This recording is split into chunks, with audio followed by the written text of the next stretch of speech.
Բարև ձեզ հարգելի դիտողներ, YouTube-յանի Մալիքի եթերում զրուցել եմ միջազգայնագետ Գեորգի Թումասյանի հետ, ցանկության դեպքում կարող եք բաժանորդագրվել YouTube-յանի Մալիքին։ Բարև ձեզ, պարոն Թումասյան։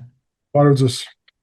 Պարոն Թումասյան, խոսելու ենք հիմնականում Փաշինյանի Ռուսաստան կատարած այցի մասին։ Իհարկե դետալներին կանդրադառնանք, բայց այս փուլում Փաշինյանի այցը Ռուսաստանի Դաշնություն ինչ էր նշանակում։ Ես համարում եմ, որ շատ կարևոր էր եւ վարչապետ Փաշինյանը այդ այցի ժամանակ նաեւ նշեց, որ վերջի անգամ հանդիպել են Սանկտ Պետերբուրգում եւ այդ այցի ժամանակ վարչապետը օրակարգ բերեց երկաթուղու հարցը, ինչպես գիտեք, եւ դրանից հետո փաստացի առաջընթաց չի եղել։ Համոզված եմ, որ այս այցի կարևորագույն կետը վերաբերվում է եւ բովանդակությունը երկաթուղու հարցի լուծմանը։ Բայց կարծեք թե հրապարակված մասում այդ հարցին անդրադարձ չի եղել։ Հրապարակված մասում ոչ, ես նկատի ունեմ այդ հարցը ինքը նշել էր, որ վերջի անգամ հրապարակված մասում կա, որ հանդիպել են Սանկտ Պետերբուրգում եւ Սանկտ Պետերբուրգի գլխավոր թեման դա էր։ Համոզված եմ հիմա էլ գլխավոր թեման շատ թեմա կար, հրապարակված մասում ինչ քննարկվել է, բոլորն էլ գլխավոր թեմաներ են։ Բայց ես ենթադրում եմ, որ Հայաստանի իրական շահը այս պայդրությամբ, իրական օրակարգը ակնհայտորեն դա կարող է լինել, որտեղ այդ բովանդակությունը մեկ ինչ լսեցինք իրանց միջև քննարկման, այդտեղ եւս մեկ կարևոր իհարկե թեմա կա, վարչապետ Փաշինյանը բացահայտ նշեց, որ Ռուսաստանի քաղաքացին չի կարող Հայաստանում դառնալ վարչապետ եւ ազգային ժողովի падգամավոր։ Եվ սա նշեց առանց որևէ պատճառ, այսինքն որևէ համատեքստ չկար այդ թեմայի։ Ես համոզված եմ, որ սա նաև ուղերձ է Ռուսաստանին, բացահայտ, որ թույլ չեն տալու Ռուսաստանի կողմից Հայաստանում իշխանափոխության փորձը եւ շատ լավ տեղյակ են, քաջ տեղյակ են այս իրադարձությունների մասին, այսինքն դա նախընտրական այսպիսի նաև ինչ որ առումով հանդիպում էր, որտեղ որ կարող են փակ դռների հետևում նաև քննարկվել այդ հարցերը։ Ինչու է Վլադիմիր Պուտինը հակված, որ հայաստանյան դաշտի բոլոր դերակատարները ընտրություններին մասնակցեն, արդյոք նա սրանով չի ասում, որ հանկարծ փորձ չանեք Սամվել Կարապետյանին թույլ չտալ ընտրություններին մասնակցել եւ Նիկոլ Փաշինյանի փաստարկները Հայաստանի սահմանադրության մասով ինչքանով չեզոքացրեցին այդ ակնկալիքները։ Հենց դրանում է հարցը, որ Վլադիմիր Պուտինի պնդումները նրա մասին, որ Հայաստանում պետք է այդպիսի մասնակցություն լինի ընտրություններում եւ վարչապետի հայտարարությունը իմ պատկերացումով ինչ որ առումով կարող է նաեւ հիմք նախապատրաստի նույնիսկ նրա, որ գուցե թույլ չտան Սամվել Կարապետյանին մասնակցի ընտրություններում, որովհետեւ ակնհայտորեն այդ միջբերումը այդ տրամաբանություն ուներ, բայց դրանից ես կարծում եմ մեր հանրայնության համար Վլադիմիր Պուտինը իր նաև ներկայացուցչին բացահայտեց դրանով, խոսք է գնում իհարկե ինչպես Սամվել Կարապետյանի, այդպես էլ Ռոբերտ Քոչարյանի մասին, իրականում երկուսի մասնակցությունն էլ կարող է հեշտ սահմանափակվի։ Մեկը այն պատճառով, որ սահմանադրությանը չի համապատասխանում, որ քաղաքական ուժ առաջնորդի անցնի խորհրդարան եւ վարչապետ դառնա եւ այդտեղ փորձում են խაფել հանրությանը մեկին ընտրելով իբրև մյուսին ես ընտրում, դա արդեն կեղծիք է։ Ռոբերտ Քոչարյանը մարտի 1-ի գործով իհարկե։ Եվ Վլադիմիր Պուտինի ակնարկը, որ Ռուսաստանում 2 միլիոն հայ կա, ինչ էր նշանակում։ Իհարկե ոչ միայն 2 միլիոն հայի ակնարկը, այլ նաեւ գազի գնի ակնարկը այդտեղ 177.5 նշեց դոլար, իսկ Եվրոպայում 600, ուրեմն փաստացի նաև ակնարկ է նրա, որ Հայաստանը կարող է ունենալ խնդիրներ այն դեպքում, եթե ուրեմն ինքնիշխան քաղաքականությունը շարունակի։ Մյուս կողմից այսօր պետք է նաև շնորհավորել երևի Ռուսաստանի քաղաքացիներին, որ հենց Փաշինյանը մեկնեց Ռուսաստան մի օրով, բայց Ռուսաստանում ժողովրդավարությունը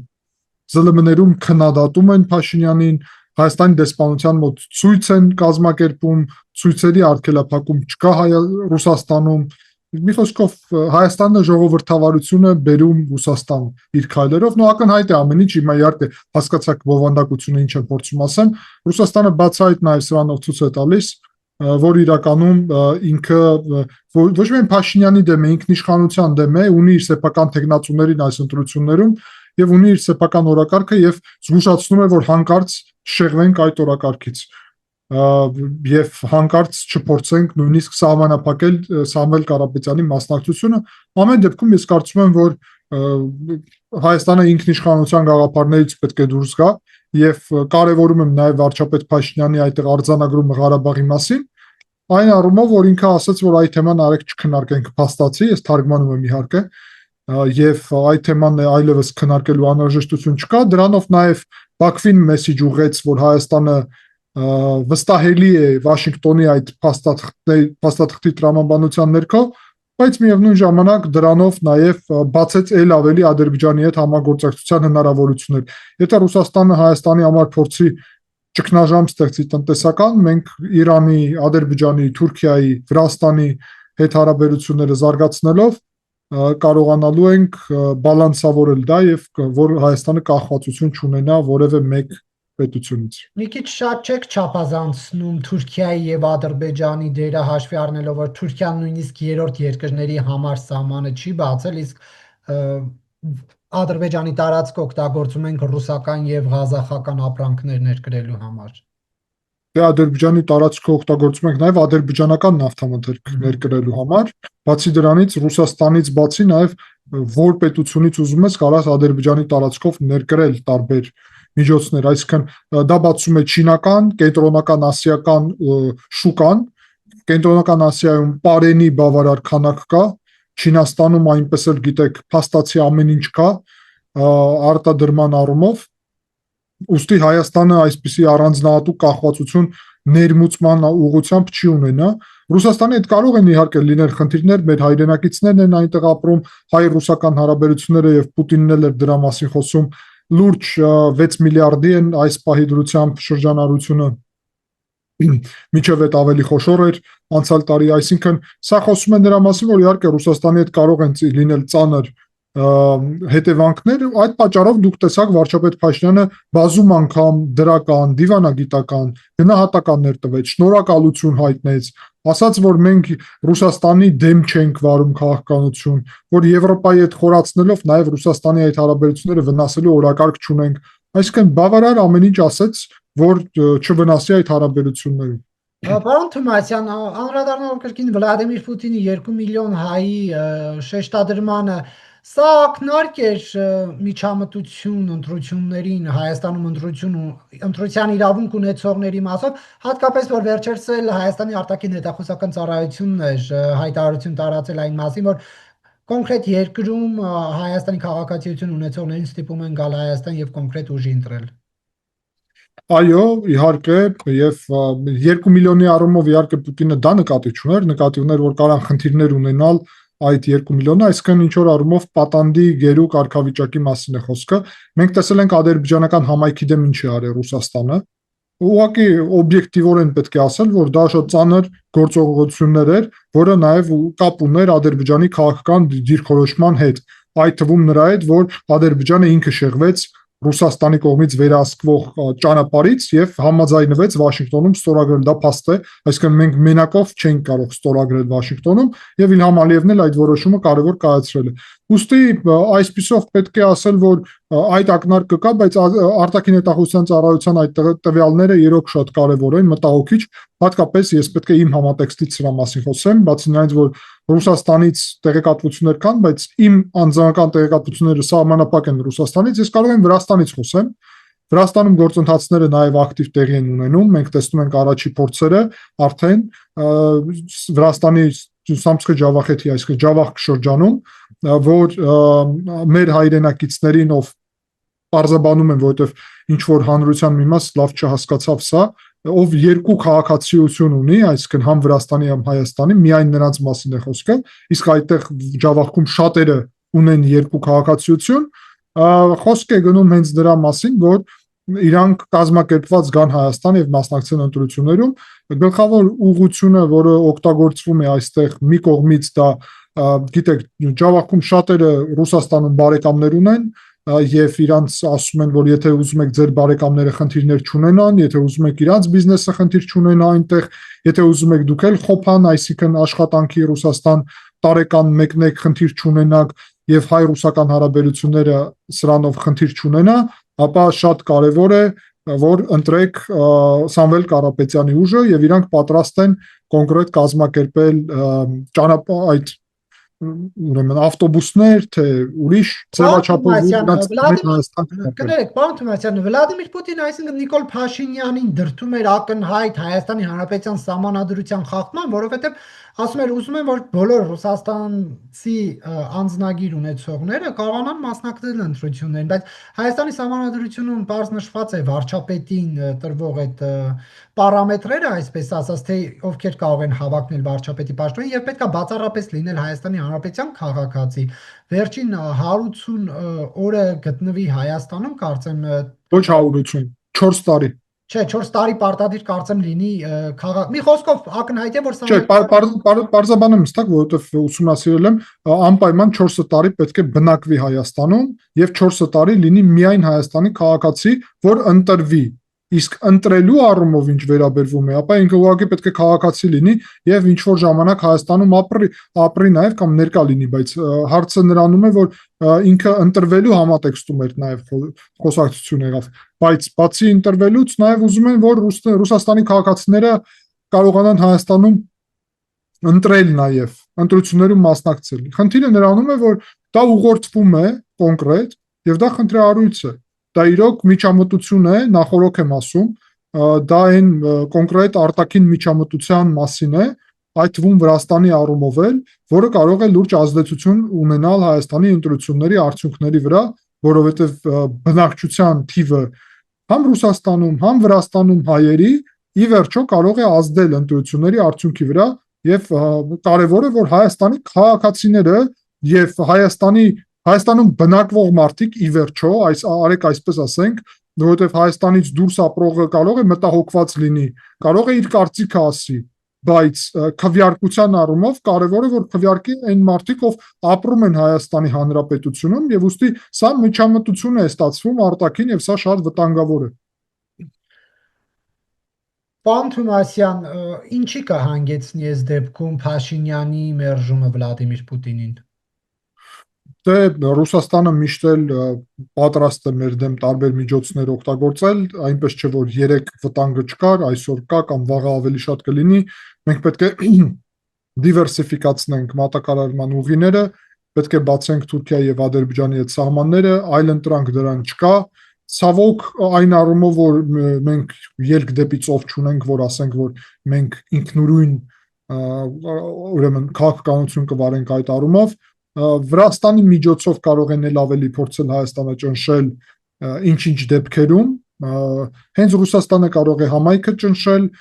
կարող է բեռնափոխադրումների առումով խնդիրներ ստեղծել, լավ է այն փաստը, որ Ղարաբաղի առումով Ռուսաստանը այլևս այդ գործընթացում որևէ ձև չկա, այսինքն Փաշինյանն էլ նշեց, որ չենք քննարկում ձեր այդ հարցը, իհարկե դրական, այսինքն Ադրբեջանի հետ հարաբերությունների համատեքստում Ռուսաստան չկա այլևս մեր համար, լավ է նաև որ զենքի մատակարարման ուղղությամբ նաև Ռուսաստան չկա, փաստացի 10%-ից պակաս է եւ Հայաստանը դիվերսիֆիկացրել է դա նաև, իհարկե այնինչ նշվեց հայ համայնք, գազ եւ առևտուր, դա է գլխավոր միջոցները, որը կարող լինի օգտագործված Հայաստանի դեմ։ Եվ Վլադիմիր Պուտինն առաջին անգամ իր դեմքով արձագանքեց Հայաստանի եւ Եվրամիության հարաբերություններին այն շեշտադրմամբ, որ Հայաստանը չի կարող գտնվել ԵԱՏՄ եւ ԵՄ մաքսային գոտիներում։ Իհարկե Նիկոլ Փաշինյանը հակադարձեց նշելով, որ այս պահի դրությամբ համագործակցությունը մեկը մյուսին չի հակասում, բայց այնուհանդերձ ինչ էր Վլադիմիր Պուտինի ասածը, որ հետ կանգնեք։ Այո, ինչ որ առումով որ հետ կանգնեք եւ նաեւ նախազգուշացում էր իհարկե, բայց ես կարծում եմ վարչապետ Փաշինյանի պատասխանը շատ կարեւոր էր, ինքը ասաց, երբ պահը գկա, մենք կորոշենք, բայց միանգամից պարզաբանեց, որ մենքի մեջ նկատի ունի Հայաստանի Հանրությանը։ Դա շատ կարեւոր է, այսինքն վարչապետ Փաշինյանը ասաց ոչ թե իմ որոշելունն է դա, այլ Հայաստանի ժողովրդի որոշելունն է։ Գուցե հայ ժողովուրդը որոշում է, որ ոչ, ավելի լավ է մնալ Եվրասիական տնտեսական միությունում կամ որոշում է ոչ գնում ենք եվրոպական միություն, կամ որոշում է ոչ մի միություն մեզ պետք չի, խոսքին եմ ասում, տնտեսական այդ թվում, այսինքն դա կախված կլինի այդ որոշման պահից է, վարչապետ Փաշինյանը շատ ճիշտ գնահատական տվեց այդ առումով, ես համարում եմ, որ խնդիրը նրանում է, որ Ռուսաստանը ընկալում է, որ հայ ժողովուրդը չպետք է որոշի։ Եվ դրա նպատակով իրանք ուզում են, որ Հայաստանում լինի իրանց իշխանությունը, ինչպես նախկինում եղել է, եւ եթե լինի իրանց իշխանությունը իդեմս Սամվել Կարապետյանի կամ Ռոբերտ Քոչարյանի, ապա կորոշի Սամվել Կարապետյանը եւ Ռոբերտ Քոչարյանը, ինչպես մի գիշերվա մեջ Սերժ Սարգսյանը որոշեց մտնել Եվրասիական տնտեսական միություն։ Ոչ մեկին չհարցնելով, հայ հանրությանը չհարցնելով, որովհետեւ ժողովրդավարություն չկար։ Այսինքն մեկ մարդ որոշեց Ռուսաստանի գործակալ։ Հիմա Ռուսաստանը հարմար է դա իհարկե։ Ավելի լավ է մեկ մարդու հետ պայմանավորվես եւ ինքը կանի են ինչ դու ուզում ես, քան հիմա վեկալես այնպես անես, որ Հայաստանի հանրությունը, ժողովուրդը որոշի, որ ոչ մենք ուզում ենք մնալ Եվրասիական տնտեսական միությունում։ Որովհետեւ եթե այդպես որոշի, դա ներառում է այն, որ կմնանք։ Բայց այդ հայտարարությամբ Վլադիմիր Պուտինը չի հարվածում արդյոք Սամվել Կարապետյանին, որովհետև մենք գիտենք, այս 44-օրյա պատերազմից հետո Արցախի իրենց դերակատարության մասով հապկի չարձագանքից կամ ավելի ճիշտ պատշաճ չարձագանքից հետո հայ հանրության մեծ մասը հիասթափվել է Ռուսաստանից, այն որ ռուսը կգա կփրկի, այդ թեզը ջարդվել է։ Ճիշտ էլի ռուսամետ մասան կա, դա իրենց ընտրությունն է, ցանկանում են օքեյ թող ռուսամետ լինեն, բայց այն մասան, որ Նիկոլ Փաշինյանին էլ չի ուզում եւ փնտրում էր նոր դեմքեր, այդ թվում նաեւ Սամվել Կարապետյանի մեջ էր ինչ որ բան փորձում տեսնել։ Վլադիմիր Պուտինի այս հայտարարությունով իրենց մոտ ինչ է փոխվելու։ Վլադիմիր Պուտինը բացահայտ ասաց, որ սա մեր մարդն է, մեր ներկայացուցիչն է եւ բացահայտ ասաց պետք է մասնակցի ընտրություններում, որովհետեւ մենք ենք ուզում այդպես եւ այլն։ Եթե ինքը չհաղթի, փաստացի նաեւ խնդիրներ կունենանք, այդ բովանդակությունն էլ կար այդտեղ։ Ոստի մի կողմից կարելի ասել, որ Ռուսաստանը ինչ անում է Իրանի վնաս է անում, բայց կներեք Մարգարիտա կներեք ոչ թե Մարգարիտա, այլ Մարիա Զախարովայի այո, այսօրվա հայտարարությունը, որ պատրաստ են Հայաստանին օգնել հիբրիդային գրողների դեմ։ Հիմա այդ հայտարարությունը ում է վնասում ավելի։ Իսկ դուք պատասխանեք, հա, ուստի Ռուսաստանը ինչ որ անհասկանալի իրավիճակի մեջ է անցել իրականում, երբ ինքը չի զգալում հայ հանրությունը։ Ինքը Լավրովը երբ դուրս էր գալի եւ Զախարովան, Կտրիչ Ներսյանին, որ պաշտպանում էին, ասում էին հայկական եկեղեցու առումով դից քայլեր մի արեք։ Հայկական հանրությունը դրան իհարկե նայում էր, համոզված եմ եւ բոլորը այդ գնահատականը կունենային, ով մտածում է իրականության մասին, այլ ոչ թե խոսքին զուտ ինչ որ կուսակցության անդամ է եւ հավատում է որևէ մեկին, որ ինչպես է պատահում, որ Մոսկվան պաշտպանում է Կտրիչ Ներսյանին։ Իրանց ինչ տարբերություն մեր այստեղ ամենայն հայոց կաթողիկոս ով կլինի, այսինքն իրանց դա ինչ կապ ունի, բայց այդտեղից արդեն հասկանալի է, ճիշտ է իրանք այդքան դա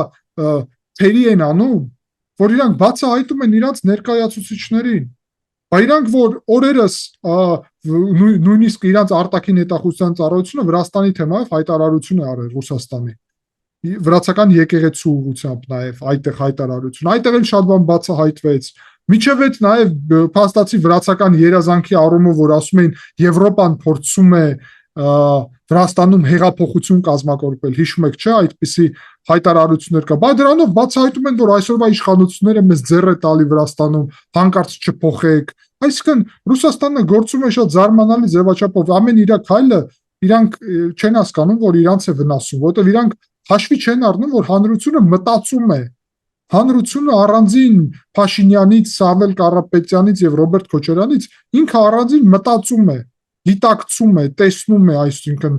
հանրությանը պետք չէ, որ իրան Գեորգի Թումասյանը կամ որևէ մեկը անպայման ասի սա ինչ է նշանակում։ Իրանք հարց են իրաց ուղում։ Բա Կտրիչ Ներսյանին, որ աջակցում եք Լավրովը եւ Զախարովան, քի եք աջակցում։ Բա որ Սամվել Կարապետյանին աջակցում եք, քի եք աջակցում։ Բա Ռոբերտ Քոչարյանը, որ կանգնում ասում է աբխազական երկաթուղի ենք բացելու։ Բա 30 տարի ուր էիք, եթե երկաթուղի էիք ուզում բացել։ Հիմա եք որոշը բացել, երբ Հայաստանը հազիվ դիվերսիֆիկացնում է իր տնտեսությունը։ Ամեն ինչ բարձ է։ Պարոն Թումասյան, Հայաստանից հնչող Նիկոլ Փաշինյանի կողմից հնչող խաղաղասիրական հայտարարությունների ֆոնին Ադրբեջանը ակնկալում է, որ պետք է Հայաստանը ճանաչի, հույս է հայտնում, որ Հայաստանը կճանաչի ադրբեջանցիների նկատմամբ իրականացած ճակերտավոր ցեղասպանությունը։ Արդյոք այստեղ մենք հակասություն չենք տեսնում։ Նիկոլ Փաշինյանն ամեն ինչ անում է, ասում է սա կոնֆլիկտացին է, սրա մասին չխոսենք, այն մեզ պատերազմ հրահրող սադրանք է, դեմ առնենք եւ այլն, մենք դրանի պատասխան Ադրբեջանի կողմից նոր պահանջներ ենք տեսնում։ Սա ինչպես կմեկնաբանեք։ Տեսեք, առաջին պետք է ասել, որ իրանք այնպես չէ, որ նորեն սկսե այդ թեման օգտագործել, դա ուրեմն առաջի հանրապետության ժամանակ հայ-ադրբեջանական հակամարտության մասին է եւ իրան դրանք կարող են անվանել այդ բառապաշարը, որը դուք իմացիք, նույնիսկ չեմ ուզում կրկնեմ։ Իրանք նույնը ասում են հետո արդեն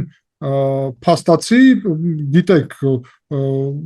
Ղարաբաղի տարածքում տեղի ունեցածի առումով նաև նույն բառապաշարն են օգտագործում։ Ավելին ձեզ ասեմ, Իգդիրում Թուրքիայի տարածքում նաև հուշահամալիր կա,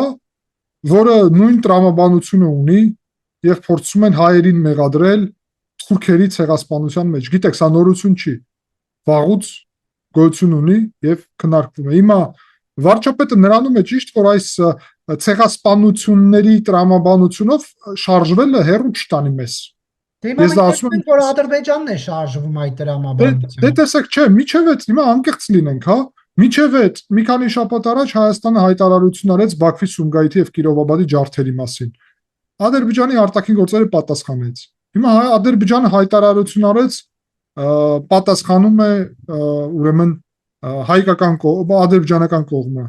կներեք, հայկական կողմը այս դեպքում պատասխանեց։ Հիմա ապրիլի 24-ը գալի հայկական կողմը հայտարարություն կանի, գուցե Թուրքիան դրան պատասխանի։ Այսինքն մենք այդ իրավիճակից դուրս գալու կարճ ճանապարհ չունենք։ Ոչ իրանք են փոխելու իրենց մոտեցումները, ոչ էլ մենք։ Ուրիշ հարց է, որ մենք ասում ենք արեք,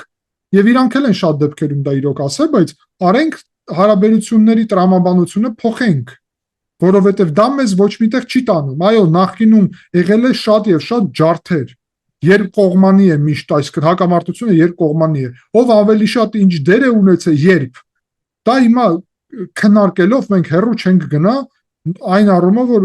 այսօր խաղաղություն ձևավորենք։ Ուստի ես կարծում եմ սա բացասական է, արեք հանրությունը որ ճիշտ հասկանա իմ մոտեցումը։ Ես քննադատում եմ այսպիսի բառապաշար օգտագործելը եւ ներբերելը, որը խնդիր է ստեղծում խաղաղության օրակարգի համար եւ այն դրական դինամիկայի, որը ձևավորվել է, բայց ամեն դեպքում արձագանքում եմ,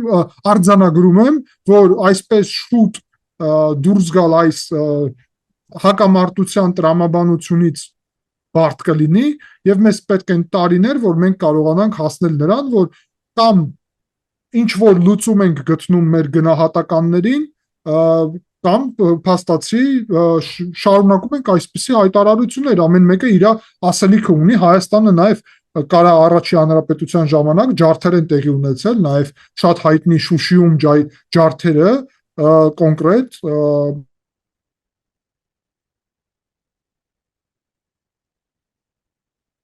տեքստում էլի շատ հիշելու բան կա, հա, առաջի հանրապետության տարածքեր, այն տարածքը, որտեղից որ իմ նախնիներն են, Կարսից։ Այսինքն մենք էլ կարող ենք առաջի հանրապետության համատեքստում հիմա Կարսի նաև առումով անկումը հիշել եւ այնտեղ գրավելը թուրքական կողմից եւ այլն, այսինքն դա կարելի է անել, իմ նախնիները այդտեղից են, պատմական առումով դա ճիշտ է, բայց այսօր մեզ արդյոք դա ավելի հարաբերությունները կայունացնելու, տեսեք, այստեղ նրա մասին չի, որ մենք ընկերներ ենք եւ կամ դաշնակիցներ ենք դառնալու, հակնհայտ է։ Հարցը նրան մասին է, որ հարևանները պետք է ինչ որ այնպիսի մթնոլորտում գոյատևեն, որ հարևանների միջև լինի նորմալ հարաբերություն, այլ ոչ թե հակամարտություն։ Դա ի վերջո բխում է իմ պատկերացումով բոլորի շահերից։ Ուստի կամաց այդ ուղղությամբ կշարժվենք, մենք պետք է զսպված լինենք, զսպենք մեր էմոցիաները եւ շարժվենք այն օրակարգով, որը մեր պետության շահերից է բխում։ Պարոն Թումասյան, ներհայաստանյան մեկ այլ թեմայի անդրադառնանք։ Հայտնի է, որ Նիկոլ Փաշինյանի հետ տեղի ունեցած միջադեպից հետո 18-ամյա աշակերտի են կալանավորել 2 ամսով։ Դուք արդյոք սա արտառոց չեք համարում նախ այն պատճառով, որ այսօր հրապարակվեցին կադրեր եւ մենք տեսանք, թե ինչպես է վարչապետի անվտանգության աշխատակիցը թիկնապահը, ընդ որում արդեն երկրորդ անգամ եկեղեցու մեջ բռնություն կիրառում, մեկ փակելով քաղաքացու բերանն է դուրս անում, մեկ հարվածում է եւ գետին է գցում 18 տարեկան տղայի։ Ես չեմ անդրադառնում այն մասին, որ նա էլ փորձ է արել հարվածել վարչապետին, ինչպես իշխանական թևն է ներկայացնում, որովհետև նախ ցանկացած բռնություն համարում եմ դատապարտելի եւ կարծում եմ անկախ նրանից ով է երկրի ղեկավարը, պետք է նրա անվտանգությունը մաքսիմալ ապահովի։ Դրա համար ուզում եմ շեշտը դնել նրա վրա, որ մի կողմին մենք տեսնում ենք, որ չի էլ հասցրել ձեռքը կպցնի վարչապետին, 2 ամսով առողջական խնդիրներով տանում են կալանքի, իսկ վարչապետի հաղթանդամ թիկնապահը մնում է անպատիժ։ Ինչու՞։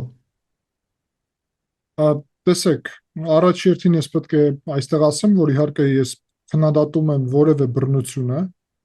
այդ թվում առաջ երթին երկրի ղեկավարի հանդեպ, եւ դուք շատ ճիշտ նշեցիք, որ տարբերություն չկա ով է երկրի ղեկավարը, բռնություն երկրի ղեկավարի հանդեպ, դա բռնություն է երկրի դեմ, եւ դա հարձակումի փորձ է երկրի դեմ։ Դա անթույլատրելի եւ բոլորը պետք է հատկապես հոկտեմբերի 27 անցած պետությունում բոլորը պետք է հասկանան, որ շատ ծանր, ամենածանր հետևանքները կարող են ունենալ երկրի ղեկավարի դեմ բռնության փորձերը։ Երկրորդ հարցն է, որ եթե սա արդեն կազմակերպված չէր նախորոք, եթե սա արված է անձի կողմից, որը ունի ինչ-ինչ առողջական խնդիրներ, հա, սրա մասին խոսվեց, ես չեմ ուզում խորանամ այս ուղղությամբ, բայց ես կարծում եմ, որ այստեղ նույն դատական համակարգը մարդասիրական նաև մոտեցում կարող էր ցուցադրել եւ ես պնդում եմ, որ եթե կա այդպիսի հնարավորություն, ապա դա հաշվի առնվի, այսինքն դա կարևոր է, բայց միևնույն ժամանակ դա որևէ ձև, որևէ մեկին չի կարող եւ չպետք է տա իրավունք, որ կարող է կարծենա որևէ մեկը, որ անպատժելի կարող է մնալ բռնությունը երկրի ղեկավարի դեմ, որովհետև գիտեք, երկրի ղեկավարը այնպիսի պաշտպանություն պետք է ունենա, որ բռնության փորձը կարող է շատ վատ ավարտվել, այսպես ասեմ ձեզ։ Նույնիսկ ավելի ծանր, քան ավարտվել է, շատ ծանր, շատ պետություններում նաև ես ուղղակի հուսով եմ, որ հայկական հանրությունը գիտակցում է, որ չնայած նա, որ վարչապետ Փաշինյանը շատ այսպես ջերմ, ընկերական, ամենտեղ մարդկանց հանդիպում է, հետները խոսում է եւ այլն, փողոցում քայլում է, դա իր որոշելունը նույնիսկ չէ վարչապետի, իր անվտանգությունը պատշաճ մարմինը պետական ուրեմն պահպանության ծառայությունը պետք է ապահովի եւ եթե վտանգ սպառնա, ապա իրանք կարող են դիմել ծայրագույն նաեւ միջոցներին, ինչը իհարկե պետք է ուղղակի մեր հանրությունը գիտակցի, որ վարչապետի հասանելիությունը, որը այսօր կա եւ որը ասեմ ձեզ, որ հազվադեպ բան է, խոսքին Վրաստանի հետ համեմատ եմ ասում, դա վարչապետին դուք այստեղ փողոցում չեք հանդիպի արդեն ոչ միայն շատ տարիներ, այլ սկզբից, բայց վերջի տարիների ընթացքում առհասարակ չեք հանդիպի, ոչ թե փողոցում դուք իրան մոտենալու հնարավորություն չեք ունենա։ Շատ լավ, պարոն Թումասյան, բայց ինչու մենք ունենք իրավիճակ, որ իշխանական թևը մեղադրյալ չի դառնում, եւ սա միակ դեպքը չէ։ Ես այս անվտանգության աշխատակցի դեպքը նշեցի, բայց օրինակ նաեւ ազգային ժողովի նախագահ Ալեն Սիմոնյանը, երբ որ քաղաքացու հետ կոնֆլիկտի է մեջ է մտնում, երկու կողմն էլ հայոյում են, վատ է, որ քաղաքացին ընդդիմադիր գործիչը հայոյում է ազգային ժողովի նախագահին։ Ազգային ժողովի նախագահը հայոյանքով է պատասխանում, այն քաղաքացին մեղադրյալ է դառնում։ Ազգային ժողովի նախագահ խուլիգանության համար մեղադրյալ չի դառնում։ Սա արդյոք այսպես մենք անարդարության հետ գործ չունենք։ Տեսեք, հիմա առաջերտին ես չեմ կարող պատասխանատվություն կրեմ ուրիշ անձի պահվածքների համար առհասարակ, ուստի իմ գնահատականը այստեղ տրամաբանորեն այն է, որ ինչ եղել է արդեն դա գնահատեմ, որովհետև ես իհարկե կարող եմ այստեղ կողքից ասել, որ գուցե ազգային ժողովի նախագահը կարողանար այդ պահին այդ չպատասխաներ այդ հայհոյանքին, բայց գիտեք, այդ իրավիճակում շատ բարդ է, երբ խոսքին կոդեմ հայհոյանք այդպես օգտագործում են եւ դա խուլիգանություն է, ապա դու առանց պատասխան դա պետք է թողնես։ Ես չեմ ասում ինչու է հայոյել, ես ասում եմ ինչու հայոյանքի համար պատասխան չի տալիս։ Որովհետեւ ինքը չի նախաձեռնել խուլիգանություն, հասկանում եք։ Այսինքն ուղղակի մենք պետք է հասկանանք, տեսեք, ես շատ անկեղծ ասեմ, իրավական առումով հայհոյանքի վրա հայհոյանքով պատասխանելը նաեւ իրավական խախտում է ստացվում, զուտ իրավական, բայց իրավունքը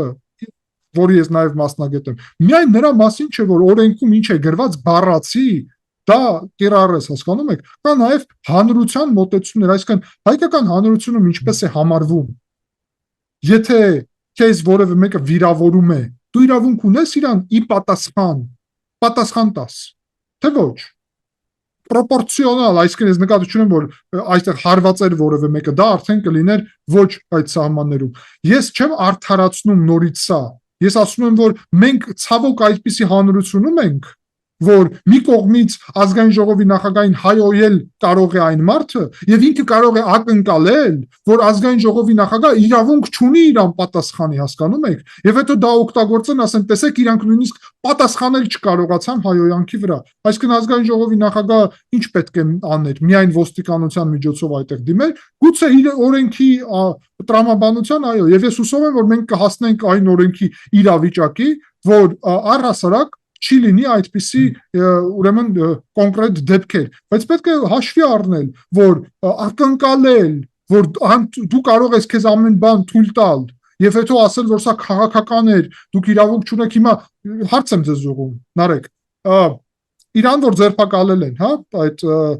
կոնկրետ խոսքը գնում, նշեցիք դուք դա խուլիգանիզմի, հա, խուլիգանության համար,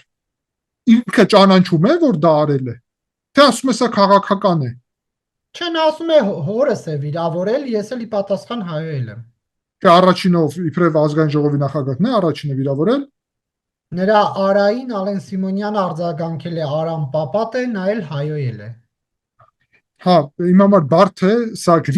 գնահատելը, հասկանում եք, ոչ թե մենք սա կգնահատենք, դրա համար ես չեմ ասում ազգային ժողովի նախագահի վարքին գնահատական տվեք, որովհետև այդ իրավիճակում պետք է պաշտոնյան, զուսպ եւ հավասարակշիռ լինի, հարցը դա չի, բայց երբ որ պաշտոնյան նույն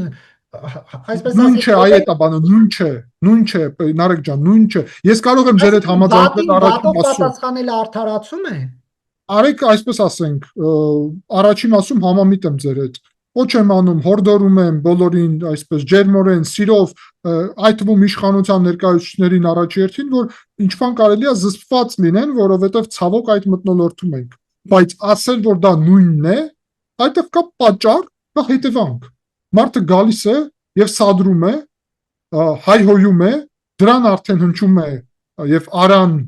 առասարակ հայոյանք չի, դրան հնչում է դրան ի պատասխան հայոյանք, որին ի պատասխան ազգային ժողովի նախագահը նաեւ համարժեք պատասխան է տալի։ Ընդունելի է դա իմ համար, թե ոչ, ասում եմ ոչ, բայց հաշվի է պետք առնել վայրը, էմոցիոնալ իրավիճակը եւ դա կա, գիտեք չէ, դատական համակարգում կա այդպիսի բան, որ մարդ էմոցիոնալ իրավիճակում կարող է հայտնվել, բայց հարց է առաջանում, այդ սադրանքը, խուլիգանությունը ով է կազմակերպել։ Իհարկե այն մարդն է կազմակերպել եւ ոչ թե ազգային ժողովի նախագահը։ Ուստի սա պետք է տարբերենք եւ հաշվի առնենք, բայց եւս մեկ անգամ այսօր որ հաճելի է այս գործընթացը նույնիսկ երբ արդարացի է եւ հասկանալի է ազգային ժողովի նախագահի իրավիճակը հաճելի է այդպիսի բան լսել, համոզված եմ նույն պարոն Ալեն Սիմոնյանի համար իր համար էլ հաճելի չէր, որ ինքը էմոցիաների տրվեց։ Հիմա ինչ անենք այդ իրավիճակից։ Խուլիգանության համար ազգային ժողովին նախագահային պատասխանատվության ենթարկել այս դեպքի համար ես չեմ պատկերացնում, ուղղակի անկեղծ ասած, որ դա լուրջ ինչ-որ գործընթաց լինի։ Ինձ թվում է իրապես ժողովրդավար եւ իրավական պետությունում ազգային ժողովի նախագահը նախ պաշտոնից կհեռացվեր սեփական դիմումի համաձայն քաղաքացու վրա թքելու համար եւ բանը չէր հասնի նրան, որ ազգային ժողովի նախագահը հայոյանք կհնչեցներ։ Բայց պարոն Թումասյան, ուզում եմ վերադառնանք էլի Ռուսաստանի թեմային, մի քանի րոպե է մնացել։ Մինչ Նիկոլ Փաշինյանի Մոսկվա մեկնելը տրանսպորտի նախարարը Ռուսաստանի հայտարարեց, որ մենք նման հարց չենք քննարկել եւ չենք պատրաստվում երկաթուղու շահագործման գործառույթը այլ պետության փոխել։ Վարչապետի այցից առաջ այս հայտարարությունը ինչ էր նշանակում եւ եթե Ռուսաստանը այս տրամաբանության շրջանակներում է քննարկելու փակ դռների հետևում Փաշինյան-Պուտին հանդիպում այս տրամաբանության շրջանակներում է գնալու, արդյոք կարող ենք ասել, որ այդպես էլ իրականություն չի դառնա կոնցեպցիայի փոխանցումը։ Հենց դրա մասին էի խոսում ես սկզբից, որ նույն այդ գնահատականը Ռուսաստանի ակնհայտորեն խոսում է նրա մասին, որ իրանք վարչապետի ոչ թե խնդրանքը Սանկտ Պետերբուրգ որ գնաց, այլ պահանջը, որ ռուսական երկաթուղին, որը կոնստիտուցիոն կառավարում ունի, վերականգնի երկաթուղու այդ հատվածները Ադրբեջանի եւ Թուրքիայի ուղղությամբ, այդ պահանջը չի կատարում։ եւ ոչ էլ փոխանցելու օրակարգ ունի։ Այստեղից մնում է մեկ լուծում։ Հայկական կողմը վարչապետի վերադարձից հետո, երբ արդեն կարձանագրվի, որ առաջընթաց երկաթուղու առումով չկա, պետք է հայտարարի, որ ռուսական երկաթուղին, հարավկովկասյան այդ երկաթուղին խախտել է կոնստիտուցիոն պայմանագիրը, ուստի Հայաստանը միակողմանի կասեցնում է իր գործունեությունը։ Ես ուղղակի ասում եմ, որ նրա փոխարեն որ փոխանցենք սա Ղազախստանին, առաջարկում եմ, որ Հայաստանը ինքը կառավարի։ Դրա հնարավորությունները կան, այո, բարդ է, այո, ներդրումներ են պետք, բայց Վրաստանը օրինակ, Վրաստանը ինքն է կառավարում, փոքր պետություն եւ չի փոխանցել որևէ մեկին։ Հայաստանի համար ավելի նպաստավոր կլինի, որ ինքը կառավարի։ Ես ուսումնասիրել եմ այս հարցը եւ ասեմ ձեզ, որ Ղազախստանը Բաթումի նավահանգիստն է կառավարում եւ այդտեղ կան խնդիրներ, տարբեր խնդիրներ, կոռուպցիոն այդ թվում եւ այլն։ Ուստի ինչքան էլ Ղազախստանը մեր համար այսպես գործընկեր պետություն չլինի, ռազմավարական այն էլ ամենայն հարգանքով, բայց ավելի ճիշտ կլինի, որ Հայաստանը կառավարի իր երկաթուղին եւ ես հուսով եմ, որ այդ որոշումը կկայացվի մոտակա ժամանակահատվածում վարչապետի վերադարձից հետո։ Շնորհակալություն, պարոն Թոմասյան, հարցազրույցի համար։ Ես էլ եմ շնորհակալ։